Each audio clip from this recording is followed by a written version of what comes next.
Hello दोस्तों। आज मैं आपके लिए लेके आया हूं एक ऐसा डायलॉग जो सलमान खान द्वारा बोला गया है कि मुझ पे एक एहसान करो, मुझ पर कोई एहसान ना करो। ओके, ये डायलॉग आप सबने सुना ही होगा दोस्तों। इसका मैंने इंग्लिश में ट्रांसलेशन किया है। वो क्या है कि do me one favour. Okay, मतलब कि मुझ पर एक एहसान करो, do not do me any favour. Okay, कि मुझ पर कोई एहसान ना करो। ये था इसका इंग्लिश में ट्रांसलेशन। ओके, अब मैंने जो ट्रांसलेशन है वो कैसे किया, ओके, वो मैं आपको समझाना चाहूंगा कि जब मैं ये सेंटेंस को इंग्लिश में ट्रांसलेट कर रहा था तो सबसे पहले ये जो डू है, 3 डू है इसमें, तो ये डू के बारे में मैं सोच रहा था। दोस्तों यहाँ पे जो डू है वो मेन वर्ब है।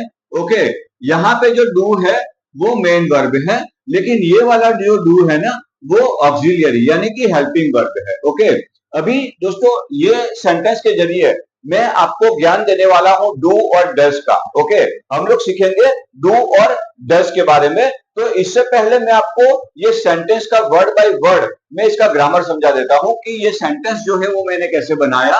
कि डू यानी कुछ करना। ओके, डू यानी कुछ करना, मी यानी मुझे। ओके, डू क्या है?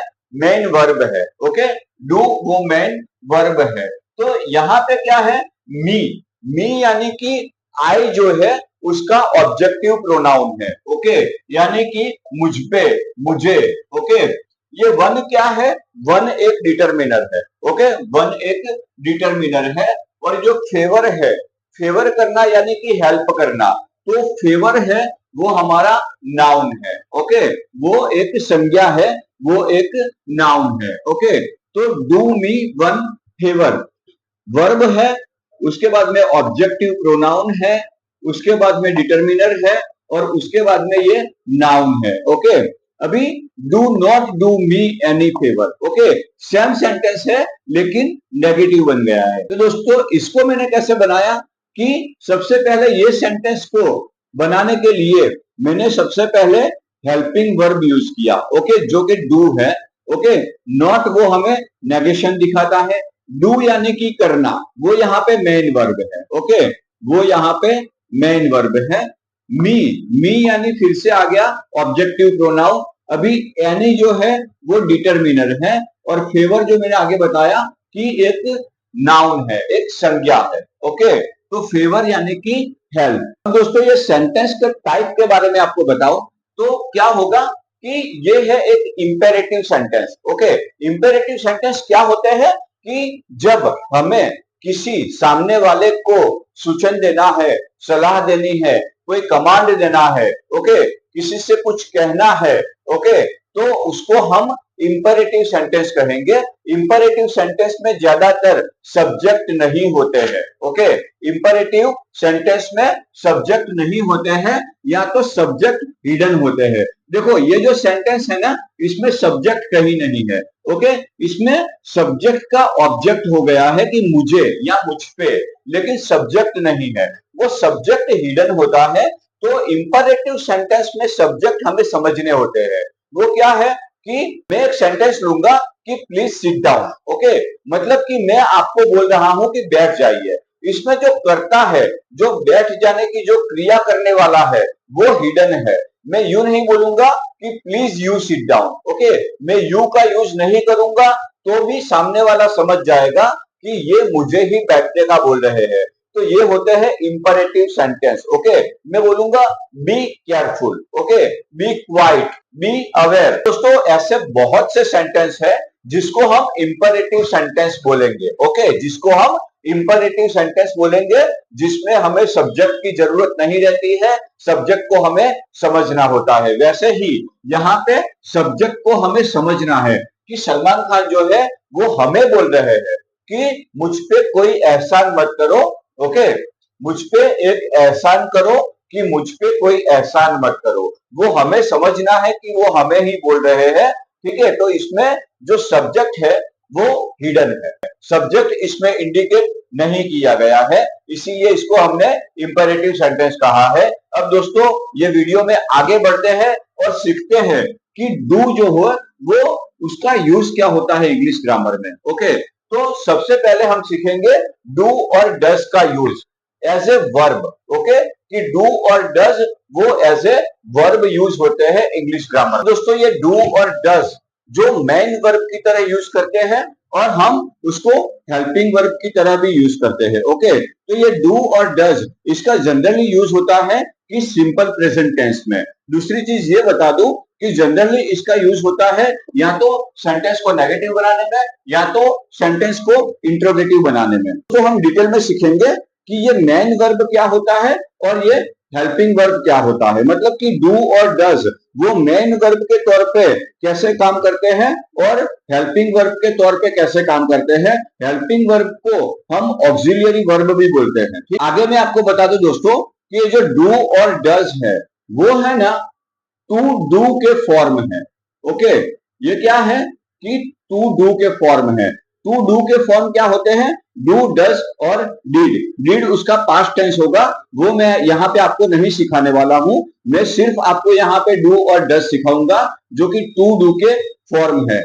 जैसे टू बी के फॉर्म होते हैं is, am, are, okay, was, were और शैल, विल, वैसे ही ये टू डू के फॉर्म है डू और डज, जिसको हम सीखेंगे एज ए मेन वर्ब और एज ए हेल्पिंग वर्ब। तो सबसे पहले अच्छा सा एग्जांपल यही ले लेता हूं दोस्तों कि डू मी वन फेवर करो।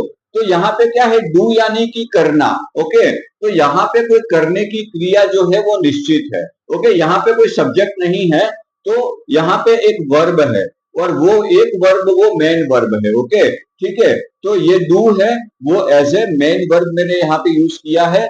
अभी क्या है कि नेगेटिव सिचुएशन दिखाने के लिए मुझे एक हेल्पिंग वर्ब लाने की जरूरत पड़ी थी, तो मैंने यहाँ पे डू का इंपोर्ट किया है। ओके, जो ये जो डू है उसको मैंने इंपोर्ट किया है नॉट को इंडिकेट करने के लिए, नॉट को संकेत देने के लिए, सेंटेंस को नेगेटिव बनाने के लिए। ओके, तो do not do me any favour. Okay, तो ये जो डू मी वन फेवर है ना, तो यहाँ पे डू जैसे मेन वर्ब है वैसे यहाँ पे डू मी एनी फेवर, तो ये डू भी मेन वर्ब है और ये डू जो है वो हमारा हेल्पिंग वर्ब है। ओके, तो इसको हेल्पिंग वर्ब बोलेंगे और इसको ऑक्सिलियरी वर्ब भी बोलेंगे और ये होगा हमारा मेन वर्ब। ओके, तो ये जो डू है वो मेन वर्ब है, ये डू भी मेन वर्ब है और ये डू हेल्पिंग वर्ब है। तो दोस्तों दूसरे थोड़े एग्जाम्पल के जरिए मैं आपको समझाता हूं कि ये डू और डज क्या है और इसका इस्तेमाल कैसे होता है, हम लोग कैसे इंग्लिश ग्रामर में इसका इस्तेमाल करते हैं। अभी दोस्तों ये जो मेन वर्ब है और हेल्पिंग वर्ब है तो इनके मीनिंग क्या होते हैं? जब कोई सेंटेंस में जो क्रिया है वो मेन क्रिया हो रही है, वो मुख्य क्रिया हो रही है, उसको हम मेन वर्ब कहेंगे। ओके, वर्ब यानी क्रिया। तो कोई भी सेंटेंस में जब क्रिया जो है वो मुख्य क्रिया हो रही है, यानी कि वह सो रहा है, तो वह उसके सोने की एक क्रिया हो रही है। ओके, तो स्लीप जो है वो उसका मेन वर्ब हो। और जब हम किसी सेंटेंस को बनाने के लिए किसी वर्ब का यूज करते हैं ताकि हम वो सेंटेंस को किसी तरह से पूरा कर सके। ओके, जैसे कि अगर हमें नेगेटिव बनाना है, अगर हमें क्वेश्चन बनाना है, तो वैसे वर्ब को हम हेल्पिंग वर्ब कहेंगे जो कि सेंटेंस को पूरा करने में हमारी मदद कर रहा है। ओके, सेंटेंस को फिनिश करने में जो हमारी मदद कर रहा है उसको हम हेल्पिंग वर्ब बोलेंगे। जब भी हम सेंटेंस बनाएंगे तो सेंटेंस बनाने से पहले हमको ये जानना जरूरी है कि डू और डज इसका इस्तेमाल हम कौन से प्रोनाउन के सामने करेंगे। ओके, तो दोस्तों सबसे पहले मैं ये बता दूं कि इसका जो इस्तेमाल है वो सिंपल प्रेजेंट टेंस में होता है। ओके, सिंपल प्रेजेंट टेंस में होता है। आई, वी, यू और दे, जब ये प्रोनाउन एज ए सब्जेक्ट होते हैं तो हम डू का यूज करेंगे। ओके, जब कोई सेंटेंस में as a subject I, we, you और दे होता है तो हम डू का यूज करेंगे। और जब किसी सेंटेंस में कोई सब्जेक्ट ही, शी, इट या तो किसी का नाम होता है। ओके, या तो किसी का नाम होता है कि ही होता है, शी होता है, इट होता है या किसी का भी नाम होता है, तब हम ऐसे सेंटेंस में ये जो सब्जेक्ट है वो सब्जेक्ट के पीछे हम डज का इस्तेमाल करेंगे, वो सेंटेंस को बनाने में हम डज का यूज करेंगे। एक बार रिपीट करता हूं, आई, वी, यू और दे, ये सब्जेक्ट के बाद में हम डू का यूज करेंगे, और ही, शी, इट और नाम, इसके लिए हम डज का यूज करेंगे। ओके, तो ये डज और डू है, वो नेगेटिव सेंटेंस में भी हो सकते हैं, वो सब्जेक्ट के आगे भी आ सकते हैं। ओके, वो सब्जेक्ट के पीछे भी होते हैं, वो सब्जेक्ट के आगे भी आ सकते हैं। जब हमें इंट्रोगेटिव बनाना है, यानी कि क्वेश्चन बनाना है, तो ये जो डू और डज है वो सब्जेक्ट के आगे होंगे। मैं आगे आपको सिखाता हूं कि ये सेंटेंस के स्ट्रक्चर क्या होंगे। तो दोस्तों शुरू करते हैं आज का हमारा सफर डू और डज।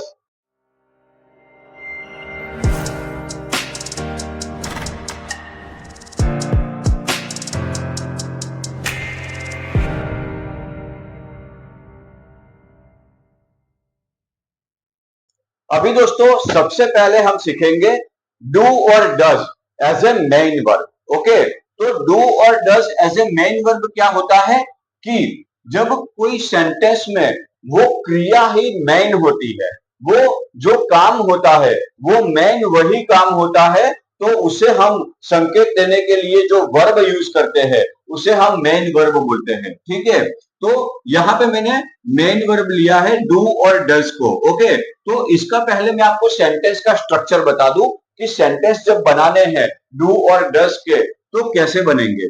तो सबसे पहले सब्जेक्ट होगा, प्लस डू और डज आएगा, और फिर ऑब्जेक्ट और अदर वर्ड्स भी आएंगे। ओके, ऑब्जेक्ट के बाद में अदर वर्ड्स भी हो सकते हैं, उसको बोलते हैं पार्ट्स ऑफ स्पीच। उसका मैंने एक वीडियो बनाया हुआ है जो मैं डिस्क्रिप्शन में यहाँ पे रख रहा हूँ, आप वो वीडियो देख लेना पार्ट्स ऑफ स्पीच का। जो यहाँ पे ऑब्जेक्ट और अदर वर्ड्स वो क्या होते हैं उसके बारे में आपको पता चलेगा। तो दोस्तों सबसे पहले हम सब्जेक्ट, यानी कि जो ये सेंटेंस है I do my homework every day. Okay, ये जो सेंटेंस है इसमें सबसे पहले हमने सब्जेक्ट लिया है आई। आई यानी कि मैं। ओके, मैं कुछ काम कर रहा हूं, मैं क्या काम कर रहा हूं, तो डू और डज ये हमारा वर्ब है।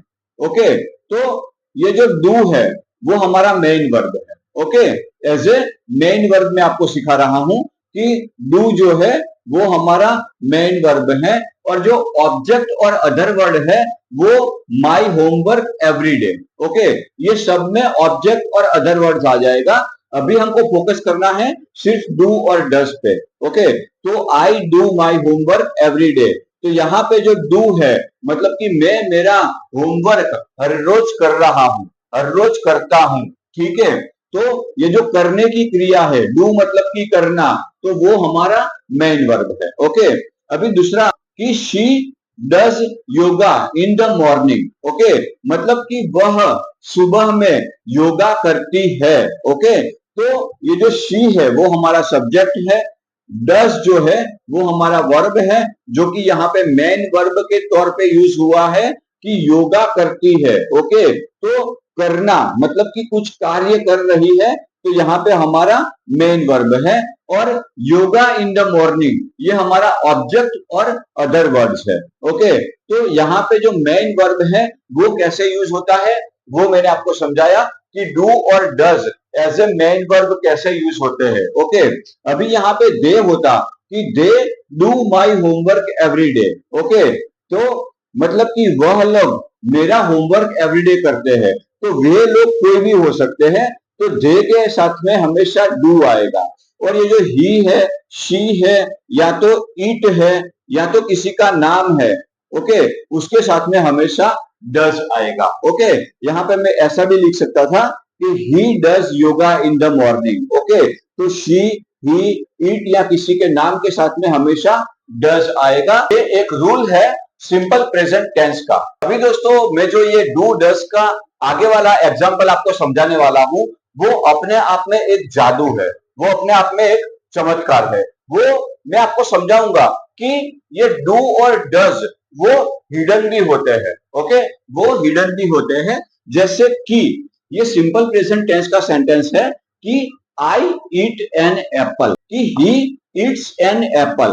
तो आई के साथ में हमेशा डू लगता है। ठीक है, आई के साथ में हमेशा डू लगता है, ही के साथ में हमेशा डज लगता है। तो ये दो सेंटेंस के जरिए मैं आपको सिखाऊंगा कि ये जो ईट है ना, इसमें डू छुपा हुआ है, ओके, और ये जो ईट्स है इसमें डज छुपा हुआ है, वो कैसे। तो मैं जब इसका नेगेटिव करूंगा तो इसमें से डू ऑटोमेटिक उभर के बाहर आ जाएगा। वो कैसे आएगा कि I do not eat an apple, okay, मतलब कि I do not eat an apple, okay.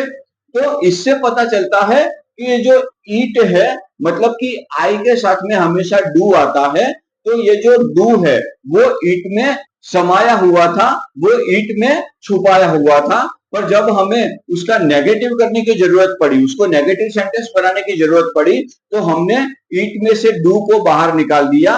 जैसे कि एक दूसरा एग्जांपल लेता हूं दोस्तों, he eats an apple, okay, तो he does not eat an apple, okay.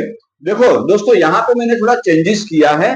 वो क्या किया है कि यहाँ पे जो ईट्स है ना, उसमें से मैंने एस को रिमूव करके डज लगा दिया, और ये जो ईट है वो ईट में से एस जब रिमूव हो गया तो मैंने यहाँ पे सिर्फ ईट लिखा है, ओके। जब डज लगेगा तो ईट के पीछे एस नहीं आएगा, ओके। ये एक रूल है कि I do not eat an Apple, तो उसमें से क्या है कि ईट में से डू अलग हो गया, और यहाँ पे क्या है कि ईट्स था जो पीछे एस लगा था, वो एस को मैंने थोड़ा बाहर निकाल दिया और उसको मैंने डज बना दिया, ओके। और यहाँ पे जो मेन वर्ब है वो मेन वर्ब ही रख दिया कि ईट। ईट मतलब वो बेस फॉर्म है, ओके। तो जब डज आता है तब ईट्स, प्लेज ऐसे वर्ब नहीं आते हैं, वो डज के पीछे हमेशा मेन वर्ब का ही यूज होगा। तो ये जो डू और डज है वो मेन वर्ब में भी छुपे होते हैं, वो उसको हमें ढूंढ के निकालना होता है। वो ढूंढने का काम क्यों करना है हमको, क्यों, उसकी मदद से हम उसको सेंटेंस को नेगेटिव या इंट्रोगेटिव बना सकते हैं। अभी दोस्तों समय है ये डू डज को एज ए हेल्पिंग वर्ब सीखने का, ओके। तो मैं आगे सिखाता हूं आपको कि इसको एज ए हेल्पिंग वर्ब हम कैसे यूज करते हैं। तो सबसे पहले हम लेंगे कि नेगेटिव सेंटेंसेस, ओके।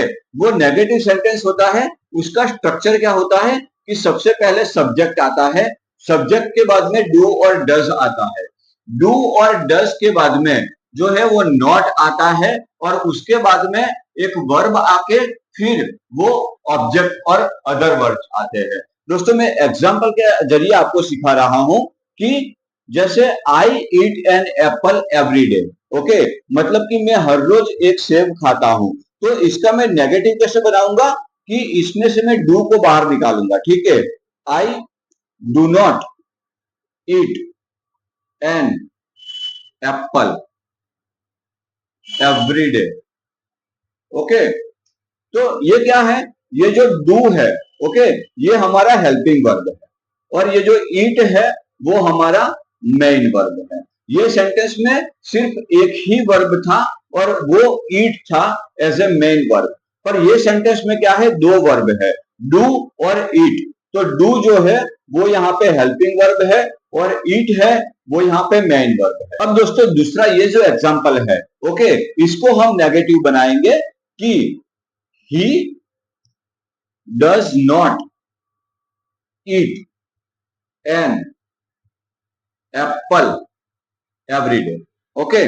तो he does not, यहां पे भी दो वर्ब है, एक does वर्ब है और एक eat वर्ब है। तो यहाँ पे पूरे सेंटेंस में एक ही क्रिया हो रही है, वो है खाने की क्रिया, ओके। कि जो खाने की क्रिया हो रही है वो हमारा मेन वर्ब है, और ये जो डज लगाया है वो हमारा हेल्पिंग वर्ब है, वो हमारा ऑक्सिलियरी वर्ब है। तो ऐसे यूज होते हैं डू और does as a auxiliary verb. आगे भी मैं आपको दो सेंटेंस दे देता हूं, एक एग्जांपल के जरिए सीखेंगे कि ये डू और डज वो हेल्पिंग वर्ब कैसे हो सकते हैं। तो दोस्तों इसके आगे के एग्जांपल क्या होंगे वो देखते हैं कि I do not play cricket, okay, मतलब कि मैं क्रिकेट नहीं खेलता हूं। तो ये जो डू है वो हमारा हेल्पिंग वर्ब है, और जो प्ले है, जो खेलने की क्रिया हो रही है, वो हमारा मेन वर्ब है। तो डू हमारा हेल्पिंग वर्ब है और प्ले हमारा मेन वर्ब है। वैसे ही she does not eat banana.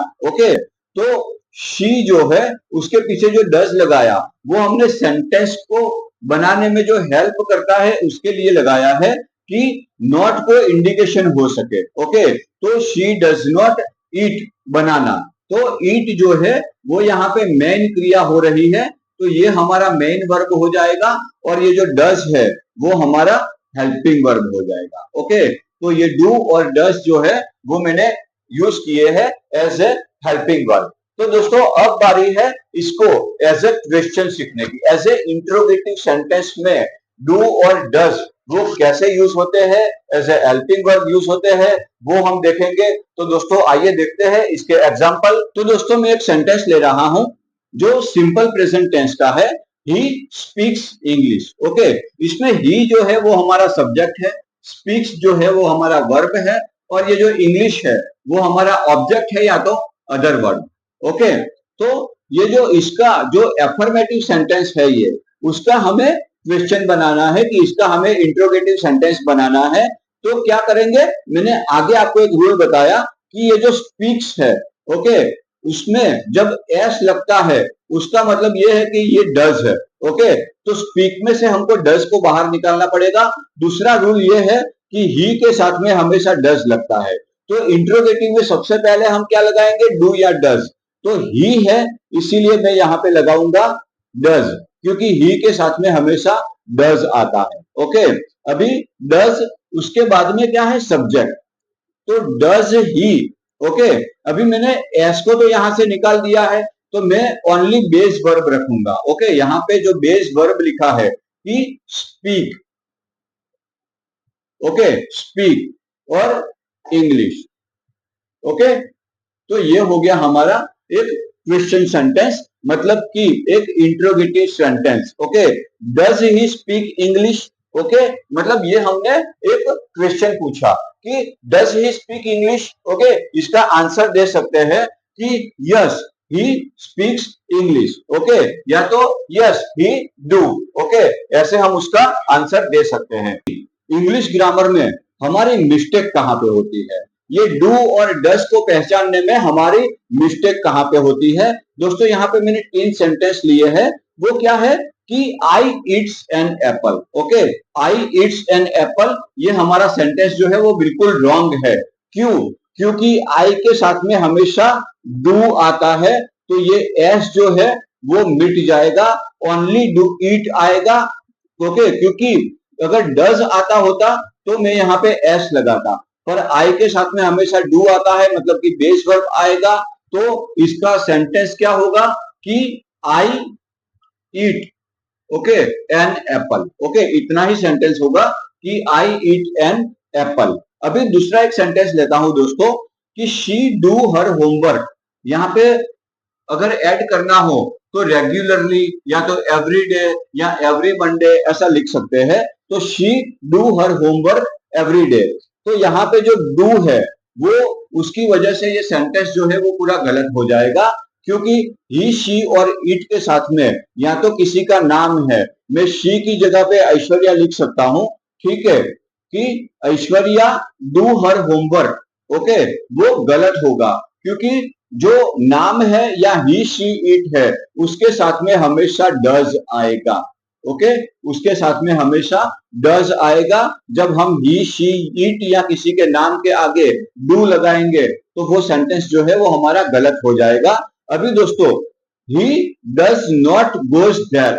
Okay, तो मैंने अभी ये सेंटेंस में क्या बताया आपको कि ये जो एस है ना उसका मतलब डज होता है। तो ये जो गो है उसमें से हमने डज को तो अलग कर दिया है, फिर यहाँ पे हमें ई एस लगाने की कोई जरूरत नहीं है। ओके, तो ये सेंटेंस क्या होगा, देखो, he does not goes there, ये गलत है।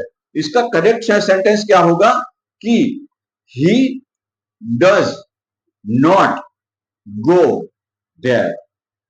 ओके, ये होगा उसका करेक्ट सेंटेंस। तो क्या है कि गो जो है वो हमेशा बेस वर्ब में आएगा और जो एस है उसमें से डज वो निकल जाएगा। ओके, तो ये है complete use, complete information about do and does.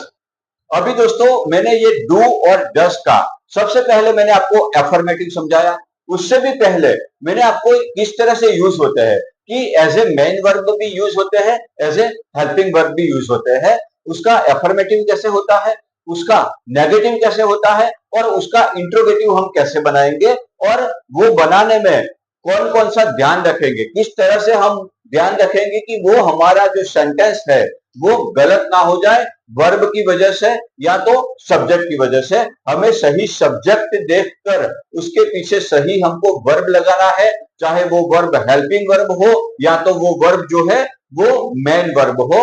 तो मेन वर्ब जो है और हेल्पिंग वर्ब जो है उसका हमें पूरा ख्याल रखना है सब्जेक्ट को ध्यान में रखकर। ओके, तो दोस्तों ये था हमारा complete information about do and does, जो कि बहुत ही यूजफुल होने वाला है। तो दोस्तों आप भी देखिए, अपने दोस्तों को दिखाइए, और तो दोस्तों जुड़े रहिए हमारे चैनल के साथ। ऐसे बहुत से डायलॉग्स का मैंने इंग्लिश में ट्रांसलेशन किया है और word by word English grammar समझाया है।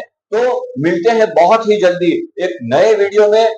जय हिंद, जय भारत।